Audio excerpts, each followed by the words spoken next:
kind of some shocking, some would say, comments from a former U.S. senator saying that it is, quote, remarkable that a black man, speaking of the president, would have that stance on the abortion issue. He was linking abortion rights and also the civil rights movement. You're seeing his picture there. Rick Santorum is who we're talking about. Yeah, and he's a former senator and a potential challenger to President Obama in 2012. And he's now explaining what he meant. Jim Acosta's live for us in Washington. Rick Santorum is extremely pro-life, and he's made no secret of that. And he's been very outspoken about his views on the topic. That's right, and so much for civility in politics, right, Kieran and TJ? Former Pennsylvania Senator and possible Republican presidential candidate Rick Santorum is doubling down on his comments that President Obama's race should somehow make him an opponent of abortion. Here's how Santorum put it in an interview that was posted on a conservative website earlier this week. Is that human life a person under the Constitution? And Barack Obama says no. Well, if that person, human life, is not a person, then I find it almost remarkable for a black man to say, no, we are going to decide who are people and who are not people. Now, asked to explain his remarks, Santorum released a statement to CNN and other media outlets defending his comments, saying, quote, I am disappointed that President Obama, who rightfully fights for civil rights, refuses to recognize the civil rights of the unborn in this country. And then last night, Santorum, who is a contributor to Fox News, again said there's nothing wrong with what he said.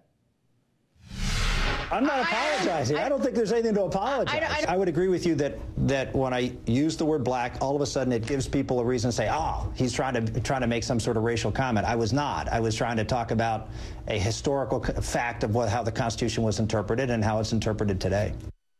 So he's not backing down there, and there is wide speculation that Santorum will run for president. He has already set up a political action committee across the country, and he's hiring staff members in New Hampshire, which, as you know, guys, is a very key primary state.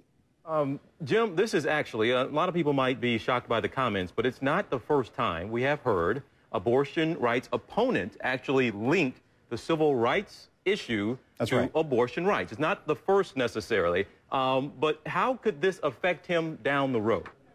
You know, you're absolutely right, TJ. He may have not put this in the most artful fashion, but this is something that you hear about in the pro-life movement, in the anti-abortion rights movement, that they see the unborn as having civil rights, and they see no difference, no distinction between the civil rights of the unborn and the civil rights of minorities, say, across the United States. And how this plays out in 2012 is kind of interesting, because if Rick Santorum gets into the race for the president in 2012, you know, obviously he's not going to be the front runner, but he's going to demand a lot of attention. He's got this political action committee set up, so it's going to be interesting to see how much money he's raising after making these comments.